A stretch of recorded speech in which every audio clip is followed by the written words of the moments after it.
Hello and welcome to All for United WFC. It's Friday. Oh, it's been a while since we've done a Friday night fans forum. And crikey, aren't the numbers growing? It's good to see so many of you already sat there waiting. You can tell it's a Barry show because we've started pretty much on time. If it was a Connor show, we'd still be building the tension for a couple of minutes, but we're not like that on here. So welcome to those of you who are currently watching on YouTube. Great to have you here. Get yourself in the comments, and if it's good enough, I might speak it out loud. If not, it will just get flashed along the bottom where people can see. And also, if you are on Spotify listening to us, hello. It's the first time I've spoken to you. Nice to see you there. Can't see you really, but there you go. Good to have you here.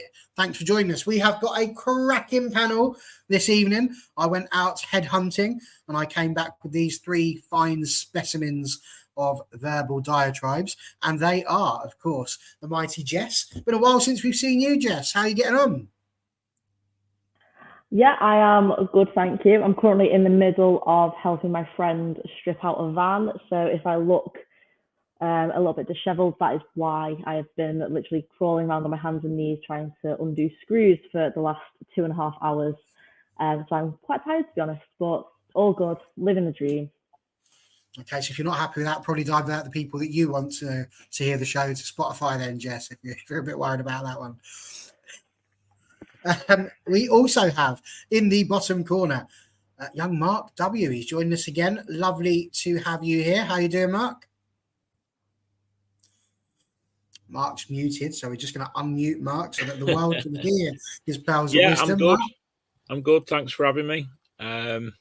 It's unseasonably warm. I actually only got back from Rome on Wednesday and landed in Manchester. Normally find suddenly freezing, actually just as warm as it was in Rome, which was a very strange experience indeed.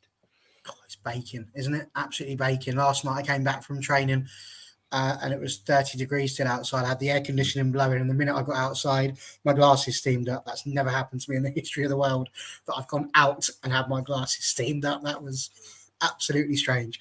And of course, beneath me there we have Helen. How are you doing, young lady? Lovely to have you here. Yeah, hi, I'm all right, thank you. Excellent. And that is what we like to hear. There are literally tens of you in the comments as we speak. So let's just double check, see if there's anything good there. High Lane straight in with this has been a very depressing week to be a United fan. I'm not going to lie to you. The last 2 months have been relatively depressing for me as a Manchester United fan, making me question very many parts of my existence. But there we go. So Michael Taylor will kick off with how do we know Mary wants to leave. We're going to get to that part of Mary Earps in just a second, mate. But the source of the information, as Connor has said here, is the Athletic article. So do have a look at that. And there's plenty of other people who have copied on with that as well. But for the moment, I want to start from a positive point of view. We're going to get into the Mary Earps negativity part. That is coming. But I think before we do that, we have to take a moment to accept and revel in the fact that we have taken a goalkeeper who wasn't England's number one, made them England's number one, and she is now in line as a nomination for the Ballon d'Or. I think the arc, the redemption arc, if you wish, of Mary Earps has been absolutely amazing. Jess, do you see Mary Earps being anywhere near the top 5 of the Ballon d'Or this season? Yeah, I mean, to be honest, the only reason I think that she might get marked down is purely just from the fact that she's a keeper. That is the only reason, and keepers just, I feel like, get discriminated against, basically, when it comes to things like the Ballon d'Or, especially with women's football, with them not having their own separate category. I mean, already literally the best in the world. I think it is more than kind of well-deserved, really. And I only hope that she kind of gets the recognition she deserves. So yeah, I hope. I don't see why, in terms of quality, she should be in that top 5. I think if she's not, it will literally just be because she's a keeper, and whoever rules these things does not rate keepers very highly. Seems very fair to me. And whilst you're there, this won't be with much use to the Spotify listeners, but Connor would like to know, is this Archie's face reveal? He is here somewhere. Archie? He has been about. He was quite noisy a minute ago, and then Mummy told him off, so he went away. Brucey? maybe Bruce is here. Oh, no, hang on. Archie's here. Archie, for those of you Hang listening on, on Spotify, is a dog. Just so you know, this isn't just some random person that we've asked to come in so that we can take a look at their face. But yeah, there you go. There we go. Archie is going to be presented to the class. Here he is. What sort of dog is that, apart from a really cute one? He is a cockapoo. This is his first official AFU kind of debut. So there's basically, well, there's 5 of us really on this show tonight. But yes, you might see him, for people watching on YouTube, you might see him running around in the background. If you see a black dog running around, that is Bruce. They will probably at some point start fighting. If you're on Spotify, you can probably hear him crying in the background. He's just whinging to go out. Someone's taken Bruce out for a walk and now he feels left out. But don't we all? Never mind, Archie. I'm sure as soon as this is finished, Mummy will take you out. Good stuff. Well, there we go. An exclusive. The face reveal of Archie. Nobody's ever seen it before. Mark, back to Mary Earps. Ballon d'Or. Do you see her being a winner? She won't win it, and I agree with what Jess says. I mean, goalkeepers don't tend to get recognised in these things, or they may get recognised in the nominations, but they're very unlikely to win it. Not only that, but as we know, she hasn't actually won anything. And I think it's going to be pretty much sealed by a Spanish team winning both the World Cup and the Champions League. I don't think there's going to be much room for others to muscle in on that. I just hope that some of it is at least recognition for what Mary has done for us as well as for England. I tend to feel that, you know, it actually quite annoyed me a lot this year in the World Cup, hearing a sort of, I mean, you know, I think Serena Wiegman's great, don't get me wrong, but to hear constantly how well Mary Earps has done under Serena Wiegman, in the end, you know, it's the coaching and at United that has brought Mary Earps on, and I'm sure Mary would recognise that herself as well, whatever else is going on behind the scenes.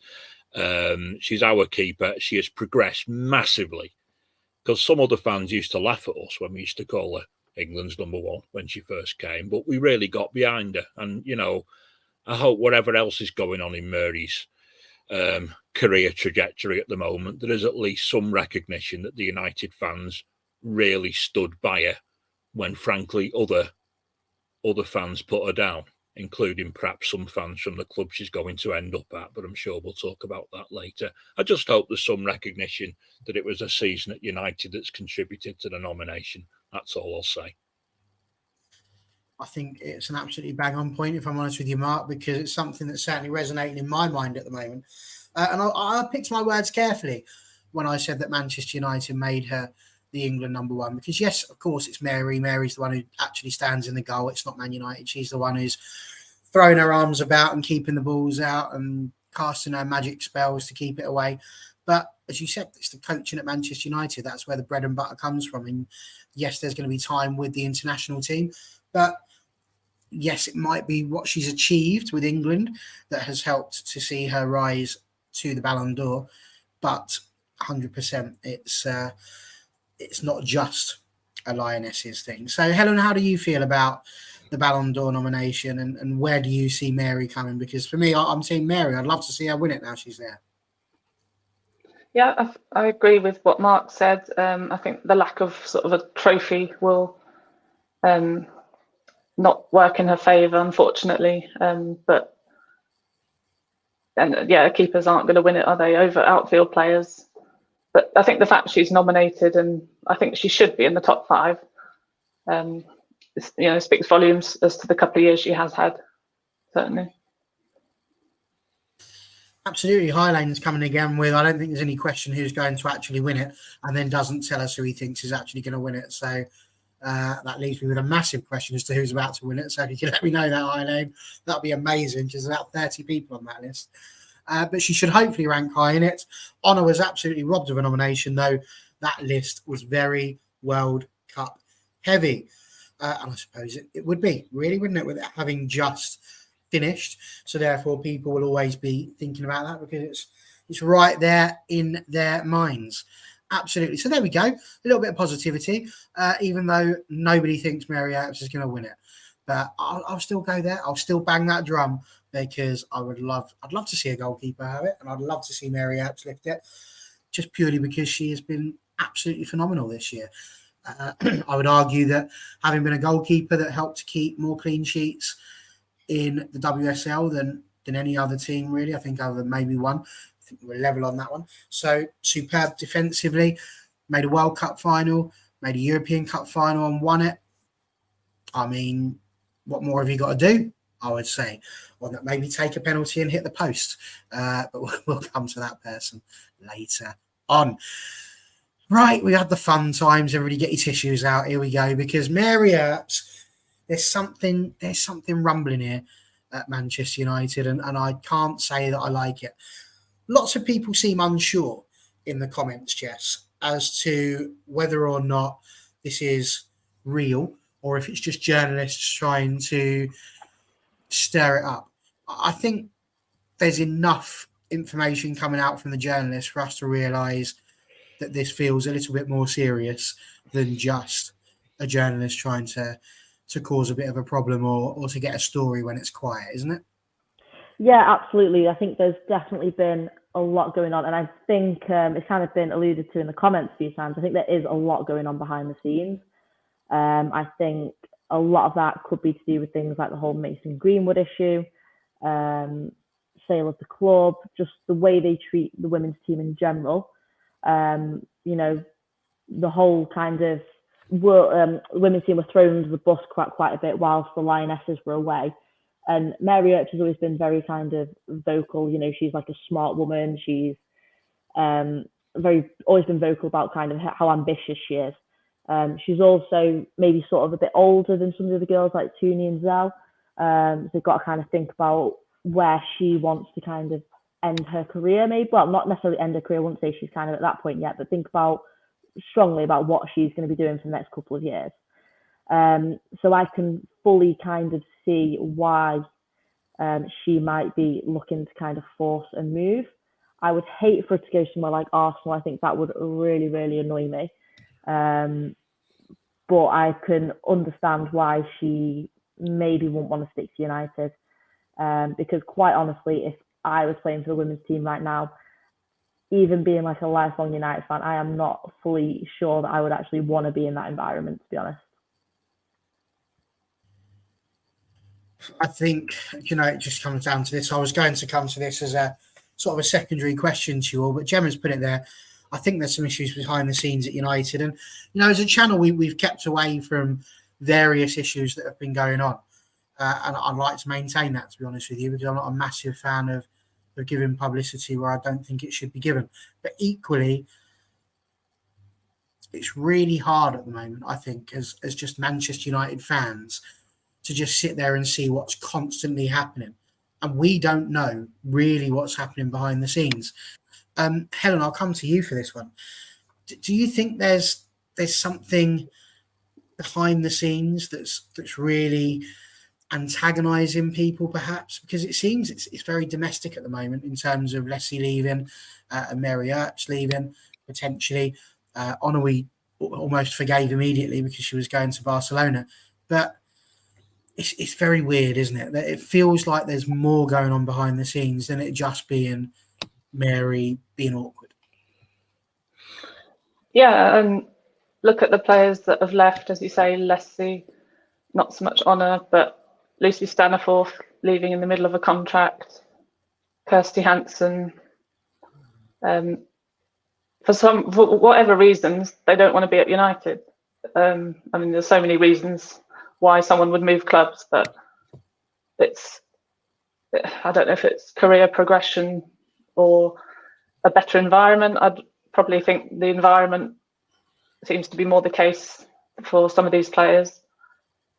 And I think with Earps, I think we almost needed to replace her soonish anyway, just because we didn't have that number two who could step up straight away, I don't think. So I'm not entirely surprised if she does want to go and the timing of it, but it doesn't make it less annoying. It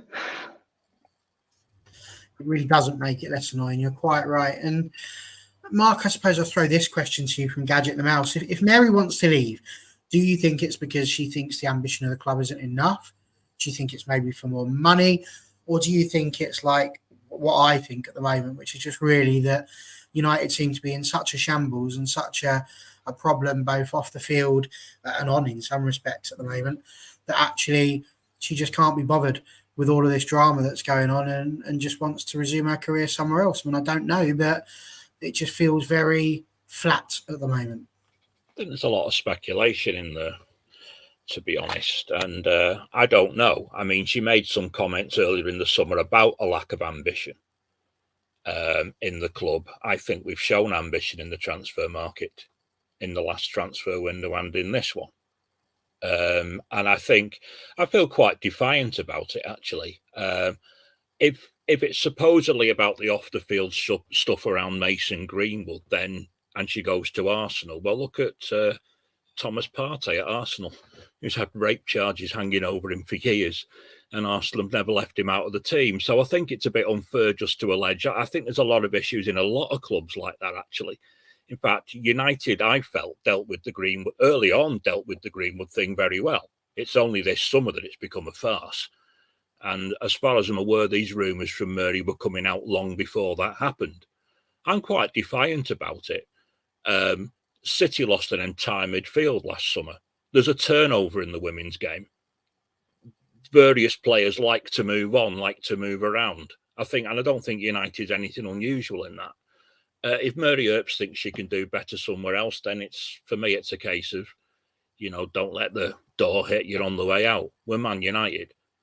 We've lost big players in the men's team for years. Fergie, as soon as somebody wanted to leave, they were out.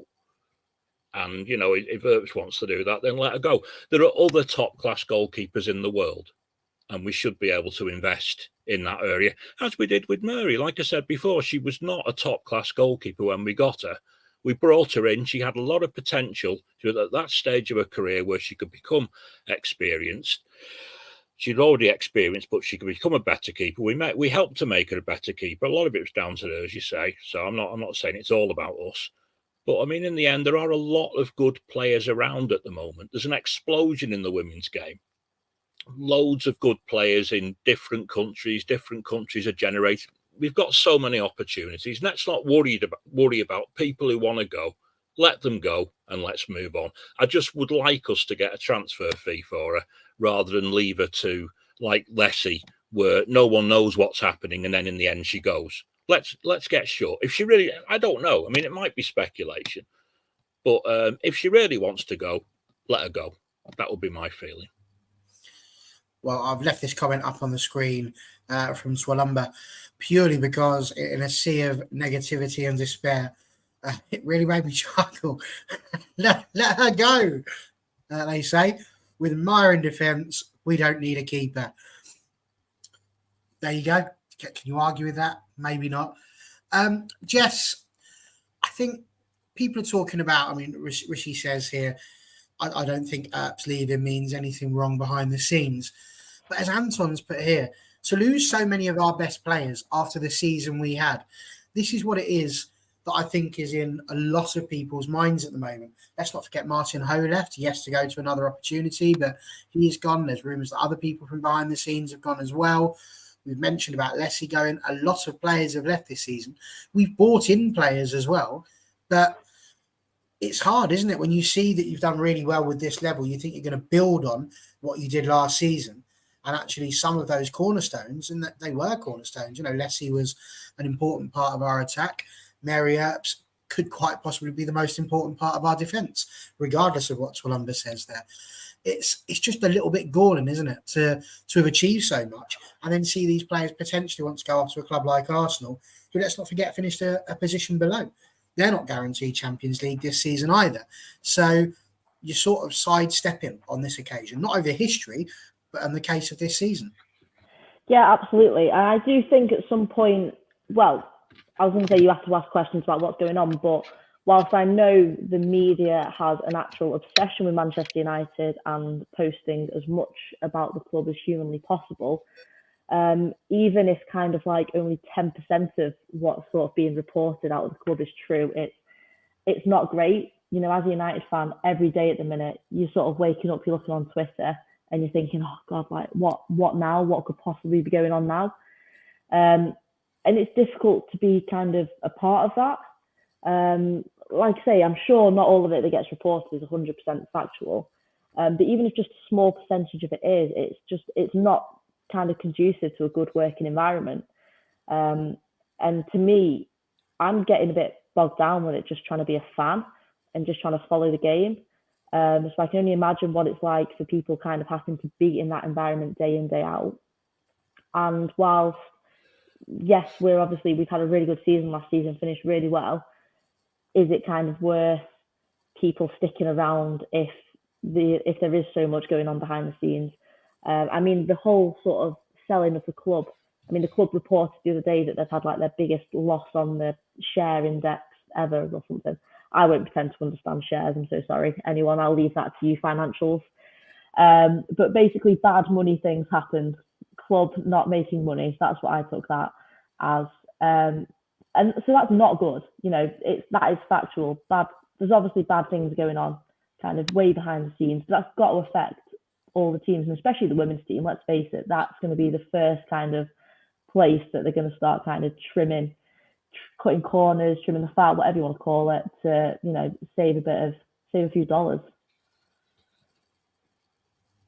Fair point. I mean, Erlin's put here, I really don't enjoy these rumours about Mary. I've yet to see top WSL journos like Tom Gary or Emma from the BBC report this. So far, it's only The Athletic from what I've seen. Be careful shouting that out. If people think you only believe on the BBC, that's going to get you absolutely mullered on Twitter as well. Must find your news elsewhere. God forbid you get your stuff from the BBC. I've seen it elsewhere. It's not just them. Catherine Batte, as I'm sure, has mentioned about potentially wanting to leave as well. So all you've got to do is type Earps into Twitter or X. Perps? No, Earps. Definitely put Earps in there. Perps is going to get you an entirely different thing. It'll probably be that geezer that escaped from Bensonville. Don't want that. Let's go for Earps, not Perps. Oh dear, that's a different one. Helen, whilst I'm just recovering and putting my teeth back in, it's a question and it is a fans forum, so we've got to ask it. Dave6445 says, be Mark Skinner. I'm not convinced, but what do you think? I think she would have wanted maybe asked to leave before if it was Mark. And we know she gets on well with Ian Wilcock, don't we? So I think it would be a stretch to say Mark Skinner. I mean, we're all speculating, but we'll probably never know. So yeah, but personally, I don't think it would be Mark. I think it would be either one major factor or a few factors that made her decision, if she indeed has made it. I mean, I think this is it. There's lots of, I mean, Yvonne Lawless has said many players don't like Skinner. And again, we're talking about not seeing things from WSL journos. I'd love to see whereabouts we're getting this idea from, that many players don't like Skinner. I just don't recall seeing that. But you never know what people are thinking. We've all got our opinions, which is all grand. Anton's but she might be in a hurry to win things soon, given the stage of her career. I mean, Mark, moving it around to that, I take that not personally, but I feel it's a little bit naff for an argument of winning things. You know, you look at what Arsenal won last season, and the answer is like as much as us, really. You know, they didn't do particularly well. If the rumours are to be believed, and Jonas Eidevall is still in the market and he's trying to get Mary Earps over there as well, this seems like a bit of a ridiculous thing to say, doesn't it? But Arsenal, we know, have historically been very, very good. But ultimately, we finished above them. We've done a little bit better than them last season, and we made an FA Cup final. So, yeah, I mean, surely it's the same thing. We beat them home and away last season. For me, we were one bad penalty call away from getting a draw at Chelsea, which would have won us the league. We came really close, and no one expected us to get that close at the start of last season. So this idea that somehow we lack ambition in the women's game, I don't know why was Jay's so keen to join us if we lack ambition. She's left the Champions League winners who really wanted to keep her. She's pushed for a move to come to us.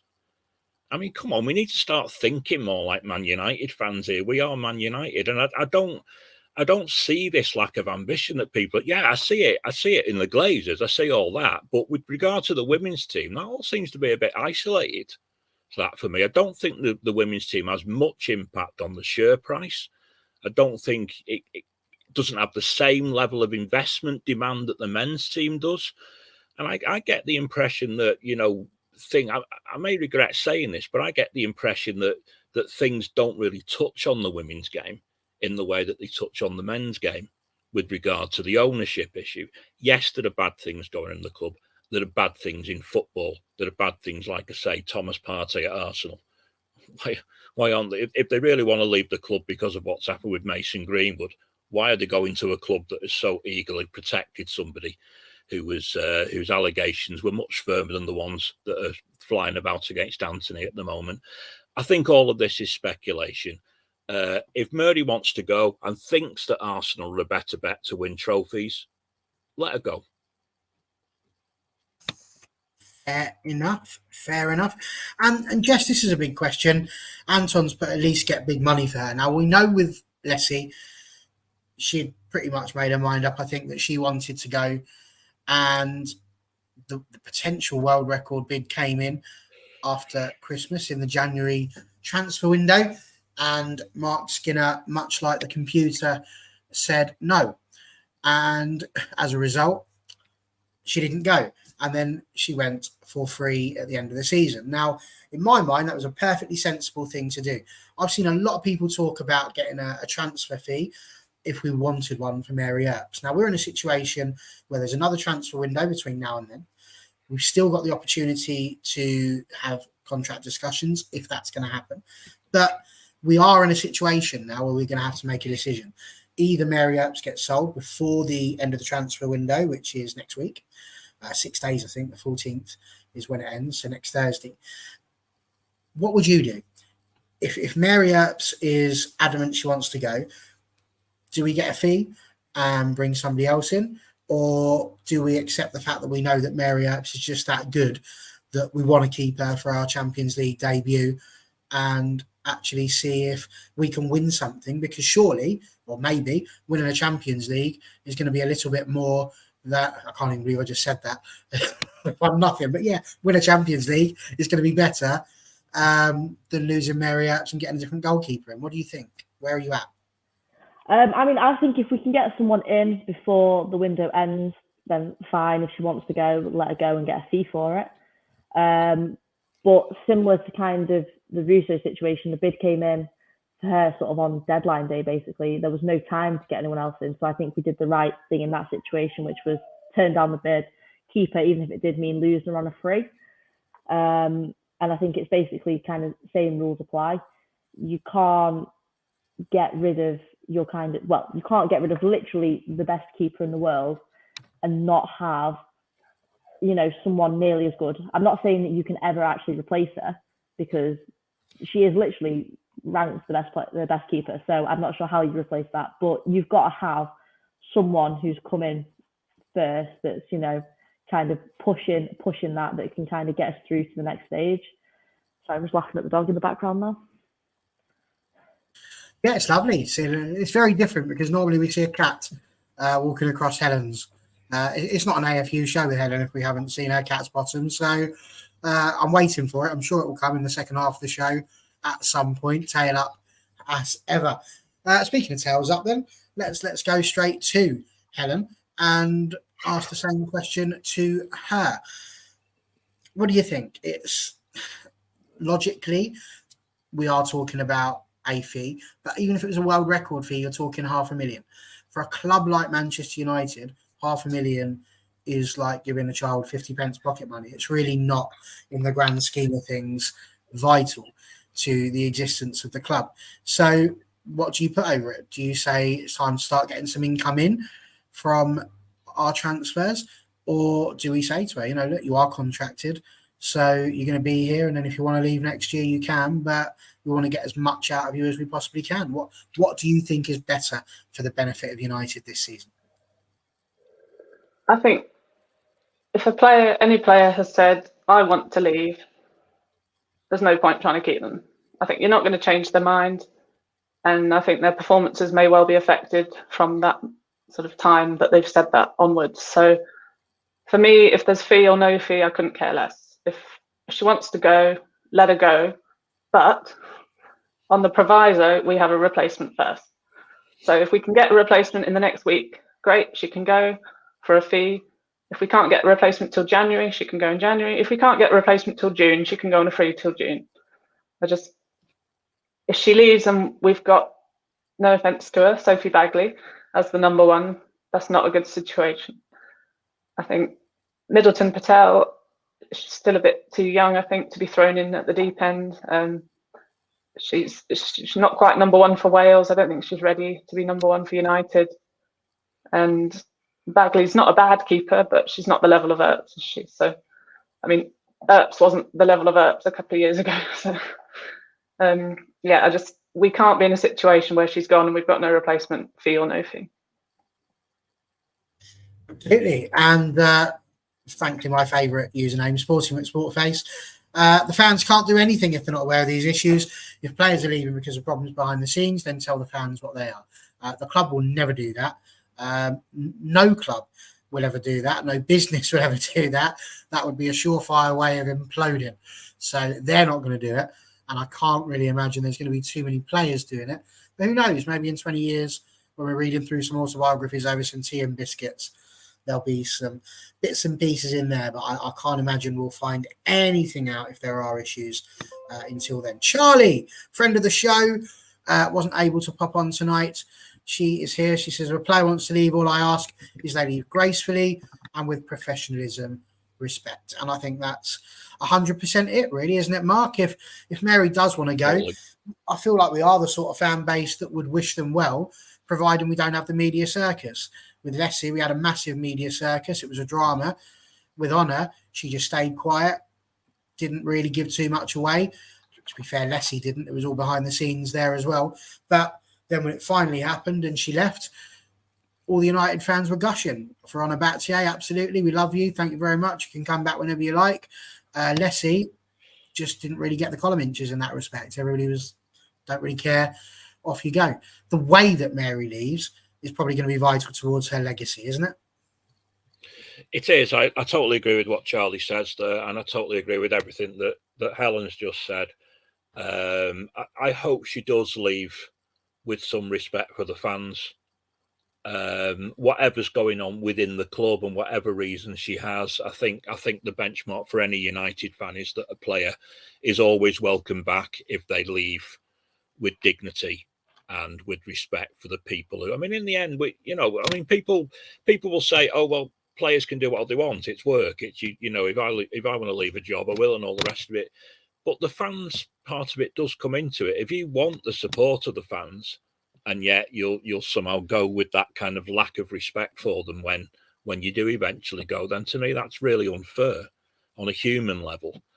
The only thing I would add to this is I totally agree with Helen. We've got to get a new keeper. We can't just let her go. All respect to Sophie Bagley or Saf, they're not up to that level. We have to get somebody. My view would be if we can get somebody, and a few names have been floated about already, then let Mary go. I think the other thing to say, though, I agree with Helen. It's not about the money. It's about having a player who doesn't want to be at the club. When a player says things about the club lacking ambition in terms of the players that it brings in, that can reflect very badly on your teammates. That can come across to me as, I don't think you lot are good enough for me. And whether it's intended or not, it can easily come across in that way. If you're looking across the team and thinking, no, there's not enough ambition, these are not the level of players I want around me, then, that can be irksome. That can cause a lot of division in the changing room. And that's one of the reasons why I'd rather just go, if that's the case. But again, you're absolutely right, Helen. We have to sign, and we have to sign a decent keeper. And I believe there are a lot of good keepers around. Well, you asked that question. You mentioned that point. And Sand Devil pops in with Van Domselaar was right there. If only Mary had told United earlier that she wanted to leave. We also missed out on RP Leipzig. I always get that read wrong. Listen, I'm a very simple man. I know that people wouldn't believe that. You think I'm complex and all such like, but I'm incredibly simple. And so I take a look at that and I go, well, if Mary didn't tell us she wanted to leave early, bearing in mind this is Mary Earps, she's not backwards in coming forwards. Why has she only just said it? What has happened that has made her want to say, I don't want to go? Because she had an interview at the end of last season. I didn't get from that she was ready to go. Something's happened. We've just got to play detective because we don't get found out. We're like the traditional mushroom. We ain't going to know nothing. So therefore, it puts us in real jeopardy as fans because we don't know. We're left sitting here just postulating as to what could possibly have happened. And we don't know. But as a result, we're quite right. If she does go, we're going to need a replacement. Now, there's been a few. Obviously, Van Domselaar is not one of them because she is gone now. The two that I've seen whilst surfing through Twitter on my internet surfboard was the amazing Mackenzie Arnold. Just taking a look to see what the visuals are here. Okay, it's seeming reasonable so far. Nobody's fainted or shouted at the screen. And the other one is from OL Reign. I think that's an American team, isn't it? Yeah. I'm getting better at this, getting much better at that, which is Fallon Tullis-Joyce. Now, listen, again, I've always told you guys, I've been honest with you, my knowledge of players from abroad is getting there, but it's not there yet. Got too many people in my head right now. So let's start talking around some of you guys. Jess, you mentioned possible replacements. If we had to get one in and we've got the money to break the bank, because surely if we sell the best goalkeeper in the world, we're going to be getting top dollar for that. It's not just going to be, £4.50 in a packet of nuts. So what do you reckon? Who is your ideal replacement for Mary Earps? Or do we keep Sophie Bagley and give her the chance? I do think we have to get someone in. That's no disrespect to Baggers whatsoever. I just think you need someone in that's playing regular first team football at a high level, basically. I think, well, to be honest with you, I don't know enough about Fallon to really comment. Unfortunately, I really don't know much. Until her name was mentioned the other day, I hadn't actually even heard of her. I've tried to do some digging. For me, I would have liked to be Leipzig. I hope I said that right. It's not RB Leipzig, but close enough. Probably out of the two that are being thrown around now, I'd say Mackenzie Arnold, purely because I know more about her. And I rate her. I think she's a good keeper. Is she at Mary Earps level? No, but like you mentioned, Mary Earps wasn't at Mary Earps level a couple of years ago. So there's no reason why you can't get some kind of player development. So yeah, for me, it would probably be Arnold. But like I said, I don't know. In general, keepers don't tend to hear about them so much more compared to like some outfield players. So my knowledge isn't great, unfortunately. Helen, I believe you've got some wonderful ideas as to who could possibly replace Mary Earps. Please share with the class. Well, yeah, like Jess said, I hadn't heard of Fallon What's-Her-Face until sort of yesterday. But quick Googling, she's 6 foot tall. She's been apparently benched for the last couple of OL Reign games. So read into that what you will. Is all this upsetting her, Mackenzie Arnold, I think she'd be like a stopgap. I'm not that keen, but better than no Mary Earps and no one else. And then the Nigeria keeper, who had a really good World Cup, plays for Paris FC. I'm going to butcher her name, so apologies. Chiamaka Nadozie. She impressed me in the World Cup. I know it's only one tournament. Basing that on never seen her play for her club, but I think a club like Paris, we could potentially prize her away if we were in the market. Absolutely. Well, we've got a few people throwing out some ideas. Sam Devil has agreed that Tullis-Joyce is a good keeper. John Neville, good old Johnny boy. How you doing, sir? He said Musovic from Chelsea. Good luck with getting Chelsea to release any of their players from Chelsea jail. So, That's it. They're in now. So they've got no chance. The other one was, there we go, the Annabelle and April show, who, by the way, thank you very much. I managed to get through the literally hundreds of messages that we're having here that I have to read while these guys are chatting. And of course, you're all right. Arsenal won the League Cup. And I completely forgot about that because we didn't.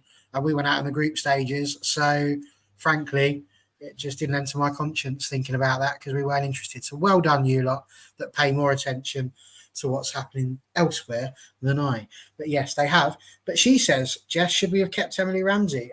Mark, should we have kept Emily Ramsey? So, Mark, what do you reckon? Should we have kept Emily Ramsey? And do you have any other thoughts? Yeah, possibly. I think that's a good call about Emily Ramsey. I think, and again, it's one of the frustrating things that if we don't know that Mary has these plans, then it possibly affects what happens to Emily Ramsey. And I think she's a very, very good prospect. I still think, though, we need a more experienced keeper. I think Mackenzie Arnold, okay. I do think Musovic is wasted at Chelsea. In fact, I'm going to say this. I thought she was the best goalkeeper at the World Cup. I thought better than Earps on the World Cup, purely. I thought she was absolutely excellent. Mackenzie Arnold, okay. The American keeper, I don't know anything about her, but when I looked at the speculation, I went on Twitter earlier, and a lot of that club's fans were really upset at the idea of her going. She seems very well liked by the fans there. And again, she's clearly got height on her side, which you don't always get in the women's game with goalkeepers. And Adozie, definitely in the World Cup, was very good for Nigeria. Always a bit reluctant to sign players just on the strength of a tournament. I think sometimes it doesn't work out for whatever reason. It sometimes doesn't work out if you purely use that. I would love Musovic. Chelsea aren't going to let her go. We've missed the boat on Ramsey. I'm really struggling, but all I know is we do need somebody. We do need an experienced keeper, and that has to be done before Murray is allowed to leave. Well, there we go. I mean, we could sit here and pine for literally hours, I'm sure, with various different responses as to what we think about the Mary Earps situation, but we will just have to wait and see, as with all things Manchester United. I'm not pining about it, by the way. I'm still defiant. Sorry? I'm not pining. You're still not pining? I think okay, well, three of us could pine. One of us could stand with a placard saying Mary out. No, I don't want her to go, but I'm not gonna, I know. Paul Greaves has put Musovic is a great shout with Chelsea signing Hannah Hampton. So that sounds like some people again mentioning that'd be a good one. Maybe send a letter in. That'd be good. In agreeing that Chelsea have way too many keepers. Absolutely. Connor, meanwhile, that's owner of the show, says get Jess in goal. I am way too short. And anytime I've been in goal, I'm incapable of using my hands. I'm like De Gea, but even worse, I just wave my feet everywhere and hope for the best, to be honest. I mean, that'd be interesting. I mean, he's also put on here, you only just retired, not a long stretch to come back out of retirement, a la Ben Foster. Yeah, true. I could make a little cameo for like one season and one season only. If Skinner wants to hit me up, that is absolutely fine. My Twitter should be in my little name thing somewhere. So, yeah, you know where to find me, Mark. There it is, right there in the brackets. So, there we go. Let's go and get Jess. Why not? And High Lane just bursting everybody's bubble there with the fact that Musovic has just signed a new deal. So not looking likely, or it would cost a lot of money. So there we go. We are going to progress onto some slightly more positive news, because whilst there's negativity around Mary Earps and the fact that there's some people potentially wanting to leave the club, we've had, I think, again, another top quality transfer window. And I say that because last season I thought we brought in some great people. May Letitia was a great signing, for example. She turned out to be absolutely bang on. We brought in the likes of Garcia, we brought in the likes of Paris, and we had players that came in and did really well. We've spoken a lot on our last fans forum about the likes of Nielsen and players that were injured that are still going to have the chance to play again. We spoke a lot about some of the new signings last fans forum as well. Jay's obviously being one. She just scored against Bayern Munich. So we know that we brought in some good players, but we've also just brought in the top scorer from the World Cup. My turn to have a go at butchering a name now, Helen. Hinata Miyazawa, which I hope I've got right, but I can't even say Maya Letitia properly. That took me about 7 weeks, so it will take a while, but we'll get there, don't worry. So if we butchered it, we apologise. But Miyazawa has signed for the club. And to add to our joy, it sounded like she was going to go to Liverpool, and then we just got in there and got them beforehand. So there's always that little nugget there to keep United fans happy as well, because we pipped Liverpool to it. So to you. Jess, you saw a fair whack of the World Cup as well. What do you reckon? Miyazawa, she looks quite good. Do you think that this is the replacement for Russo that we've been waiting for? Yeah, I'm happy. In terms of replacement for Russo, I think we'll have to wait and see. We sort of alluded to it before. It's difficult to rate players based on kind of like tournament football. I think anything can happen basically when you do something, when you go to something like the World Cup. But she looked like a good player, so if she can kind of continue that form into United's season this year, I don't see why she can't be a direct replacement. I think she can also kind of play anywhere in those sort of front three positions, even like as a bit of a number 10. So, you know, it's just helpful. Got a cover if there's injuries to other players. We got really lucky last season without kind of anyone getting any kind of serious injuries. But it's good just to have cover and have someone with that kind of level of versatility. So yeah, I'm actually really looking forward to seeing her play this year in a United shirt. Okay, right. Well, Helen, I'm positive you watched probably more World Cup than was good for you during that particular time. I think the bags have only just gone from all of our eyes from getting up watching that. Interesting things about Miyazawa. So when you look at her club record, 1 goal last season, 3 the campaign before, it doesn't stand out as like the most amazing numbers, but her style of play was very, very different. And actually looking in it a little bit more, it's talking about how with Japan, she was given space on the left wing more than anything else. So could this potentially also be a depth signing when we keep talking about Leah Goulton? Lots of people are saying Kirsty Hansen could potentially be that person to go out on the left.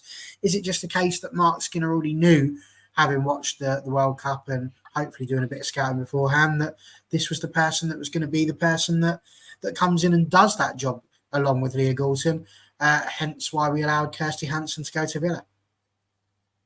Yeah, I think it makes sense. I was definitely hoping that we'd get someone to come on for Leah when she was visibly tiring and everything. And she played a lot of football last season, and we didn't really have somebody who could just slot in on the sort of left of the front three. So if she can, if Hinata can come in and be a sort of like for like swap as and when needed, it would be great. And if we are going to be in 4 competitions this season, then great. We need that squad depth. So yeah, very happy with the signing.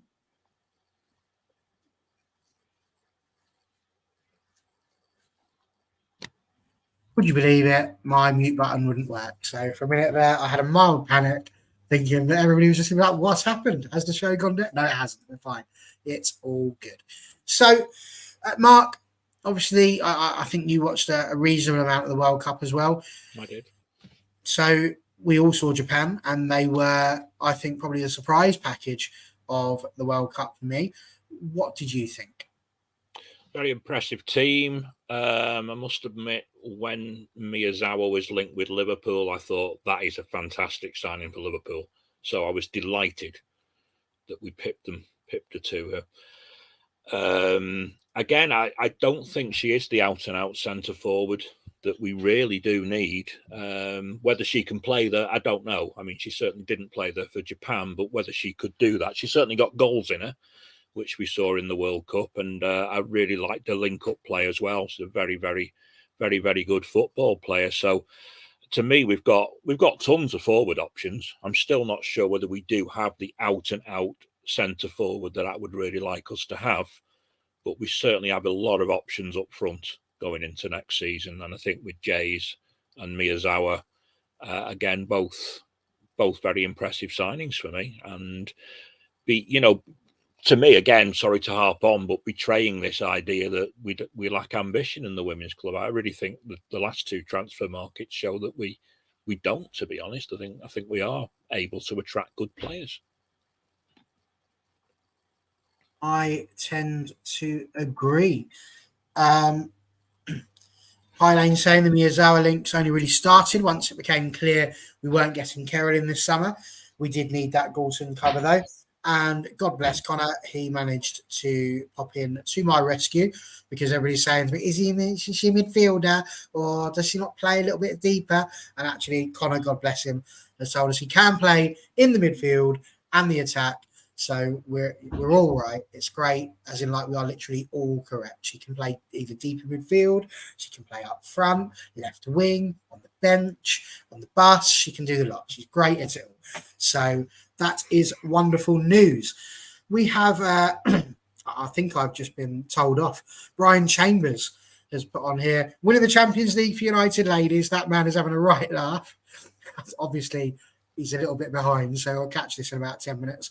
He's having a right laugh. The girl wants to leave.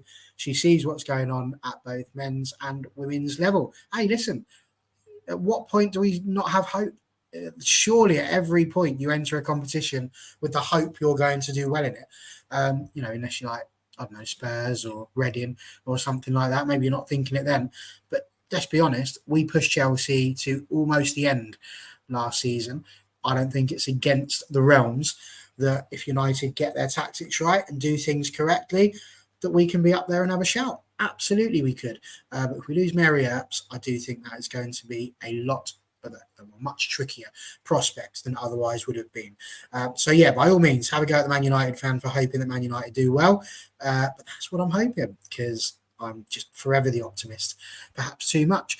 And Rishi's right.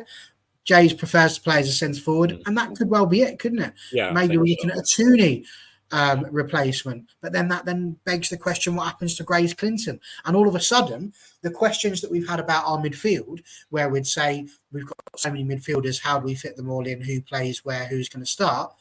Now we sort of get that same question, do you think, Jess, for the attack? Whereas actually, we do have a much more fluid attack, and hopefully, we're going to get players that come in and perform well immediately, rather than potentially having more situations like the Leon situation where, by all accounts, it's not the greatest of situations. And, we'll be lucky if we see her. Well, we won't be lucky at all if we see her. But if we see her, it would be a surprise, shall we say. Yeah, I think it's just important for us to have options, basically. We've already mentioned that we're in 4 competitions this year. Last year, God knows really what happened with the League Cup. We were out of that before I could even register the cup existed or learn the rules. So it was only really the league and then the FA Cup. This year, hopefully we can at least get out of the group stages of the League Cup. And we would be good to have a bit of a run in the Champions League. Whether that will happen or not is another question. And depth is how we are going to kind of get far in any of these competitions or even just challenge for the league title.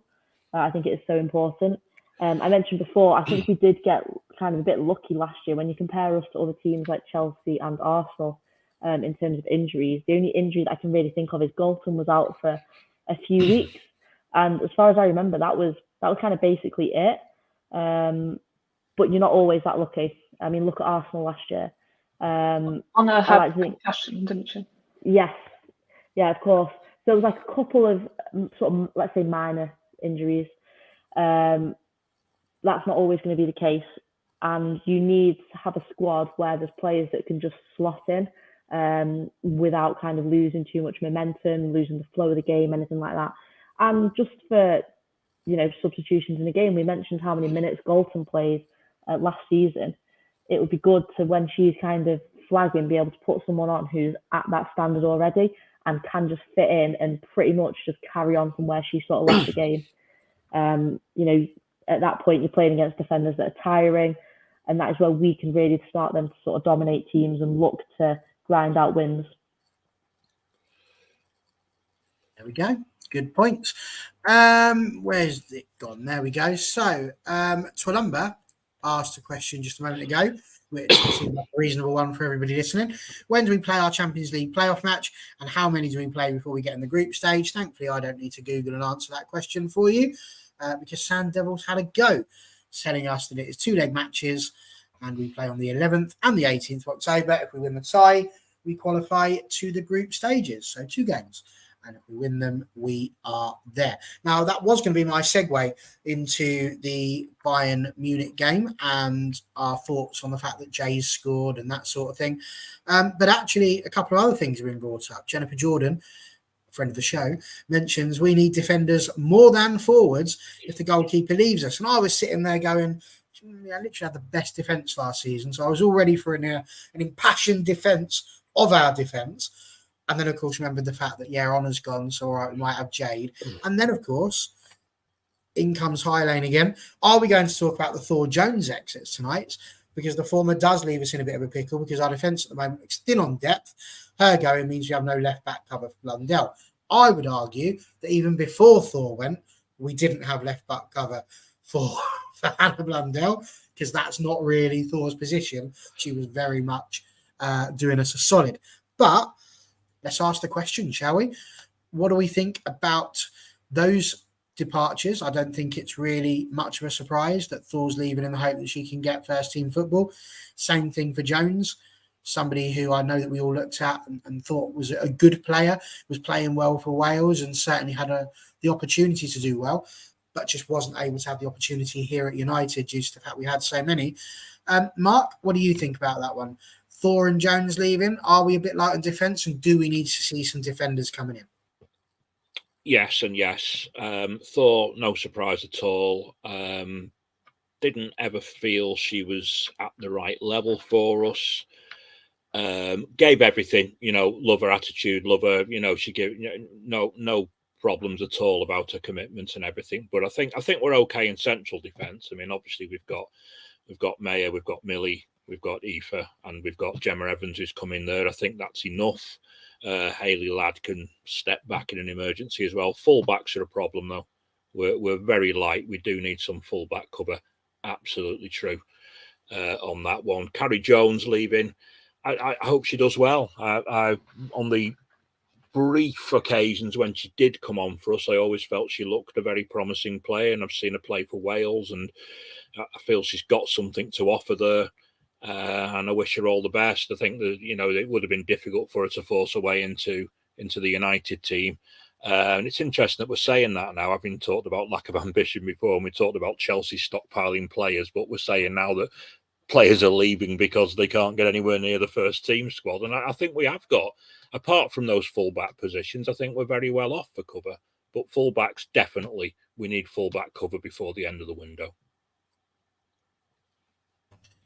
Eileen, carrying on from what you said there, I did wonder at first whether or not we were planning to integrate Jess Simpson into that left-back cover role. But then we saw Graham report she was supposed to go on loan to Sunderland. Well, Graham would say that, wouldn't he? He's a Sunderland fan. He wants everyone to go to Sunderland. So that's very much a Graham thing to do that. I'm joking. He's probably telling the truth. Helen, let's just pop over to you on that question then. Defensively, are you feeling quite confident still in our defence, regardless of whether Mary stays or not? Because, yes, Mary is a big part of that defence for the organisation and saving them if the ball's gone past them. But what do you think? How about that? And is there anywhere else that we need to strengthen? Are you happy with the attack, the defence, the midfield? What do you think? I feel like we've got an influx of midfielders and centre halves. Maybe Jace is the number 9. I know Thomas wears the number 9, but it's not really a number 9. So I suppose fullbacks and proper number 9s, if you like, would worry me a little bit with lack of cover. I do wonder though, with Maya Letizia, is she going to move to a right back sort of role to cover? And can Jade play left back as well as right back? I'm just proposing that all fullbacks can switch. Because Serena said she wanted to use Maya as a right back, or saw her like that as that potential in the future, because obviously Lucy Bronze isn't getting any younger. We do need some some cover and full back, I think, to dip into the window. Lots of midfielders to try and fit in. I think the sort of right and left wings, if you like, are pretty much covered. And I just wanted to give a shout out to Mary Russo coming back and doing well in the game so far and friendlies. I feel like she's like a new signing for us in the attacking sense. So I'm really pleased she's back. Absolutely. Sandevil, has said, I hope we don't switch Mayer to right back just because of our national team requirements. I 100% agree with that. I think if Mayer just gets shipped over into that position, just because that's what Serena Wiedmann said, that's not really how it should work. We all know that what should happen is that Mark Skinner watches this show and then completely gets his vision forward from that. That is the sensible thing for all United managers to do. And yes, I am joking. Another thing that's been mentioned, though, Jennifer Jordan saying, how does one replace Honor? She was imperious for us, but Ryan comes in saying we need to stop thinking about how Honor's exit is going to affect us and focus on how we're going to fill that position. It's still hurt by Honor leaving, though. So if we're thinking about how to fill that position, then that is how Honor's exit is going to affect us until we've done that. But Jay Riviere surely is the answer to that. She looked absolutely amazing, I thought, for Canada.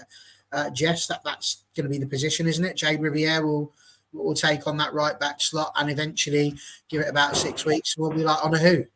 Yeah, exactly. I think that's a natural kind of fit for her. That's probably why she was brought in. I think everyone kind of knew Honor was leaving long before she actually went. So I hope that will just be pretty much a straight swap. And like you say, in 6 weeks' time, we will forget Honor ever existed. Sounds good to me. Well, I was going to talk about Bayern, so we've got about 5-10 minutes just to finish. So let's have that little chat. We spoke last week, Mark, about friendlies and how everything's behind closed doors and we're not allowed to view anything or see anything. But they did at least grace us with the score of that particular match. And it was, of course, 3-2. We lost it. First of all, a goal for Jays, which was really nice. Leah Goulton scoring again. That's another friendly that she scored in. How important do you think it is with Champions League qualification coming up that we have these sort of matches where we're playing against continental opponents rather than just playing against people in the WSL or the Championship?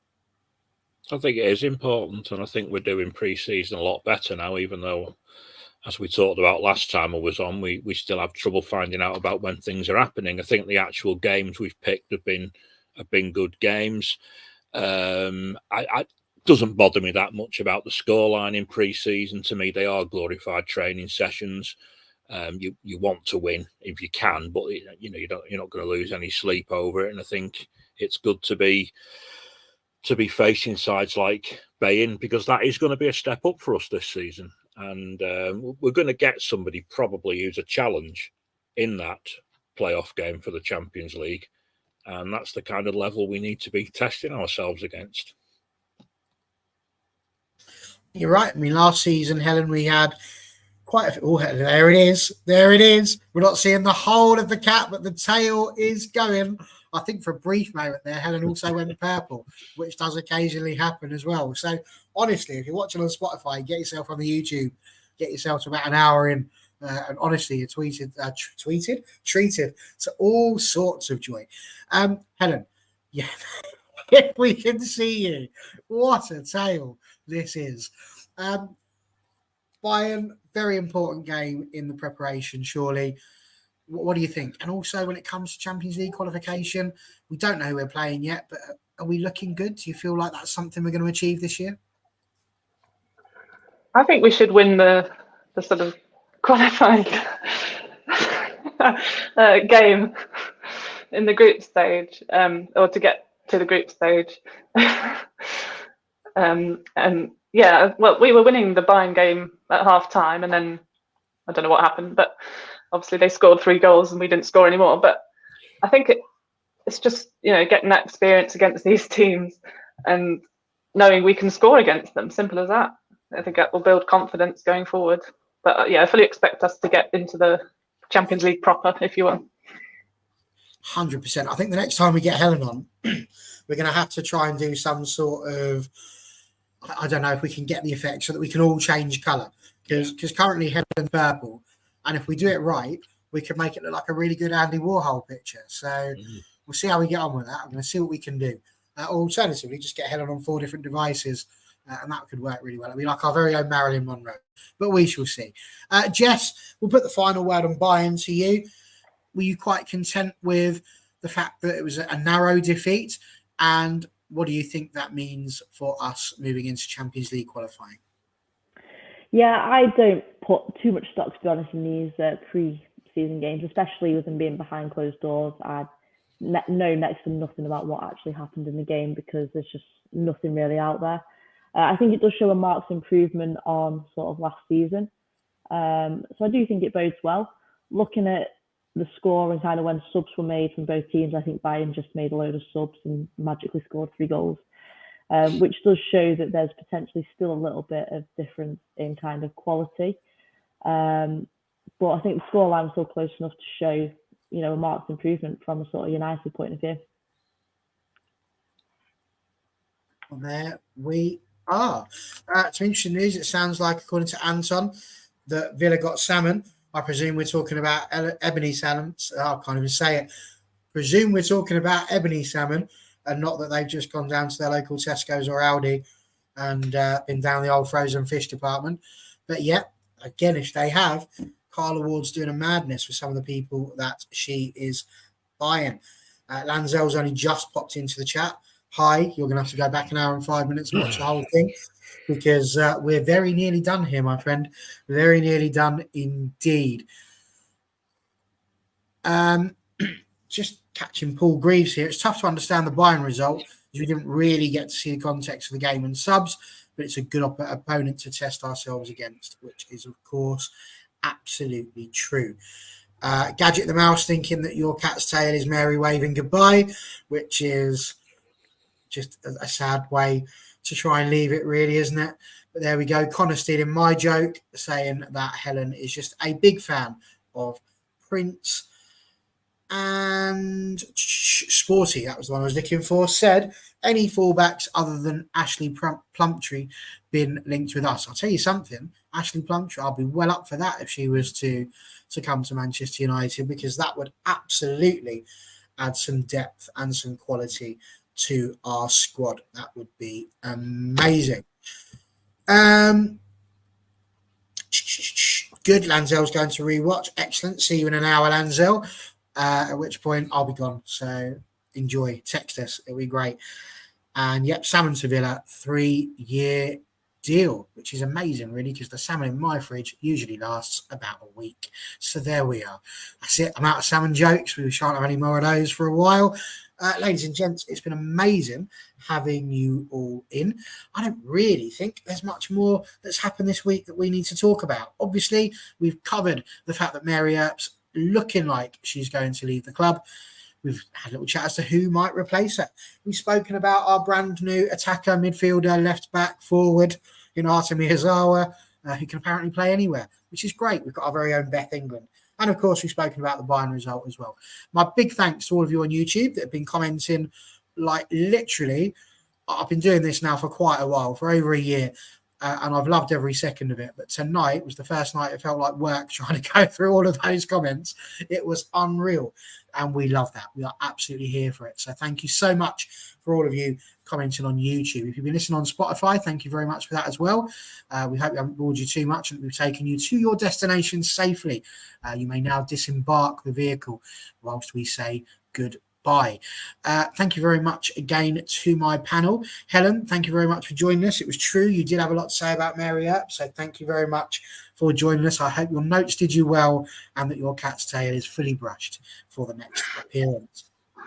Thank you. Mark, it's been excellent having you back on again. Can we all just have a literal round of applause for Mark, who has, for the first time in the history of an AFU show, completed the entire show without his internet or device kicking him out and having to come back in again. So well done, sir. I'm as shocked as anyone. I feel like I've completed 90 minutes for the first time. Amazing. He's joined the 21st century without any dramas. We've had no dramas at all. Absolutely amazing. Absolutely love it. So well done, you. And of course, Jess, thank you. I'm sorry that you've got to go back inside a van and start stripping more of that out, or taking your dog for a walk. But thank you for making the time to join us. Again, it's been a pleasure. Thank you all very much. What have we got coming up? God knows. Somebody asked Connor. Text him. If you find him, he's there. If you want to get in contact and you haven't had the chance to put a message in through YouTube and you're not coming back to watch us on there, come and shout at us on Twitter. We love that. Talk to us. We are on AFUWFC. So come and have a look at us. We're very easy to find. Very easy to find. I've been OT is my church, otherwise known as Barry.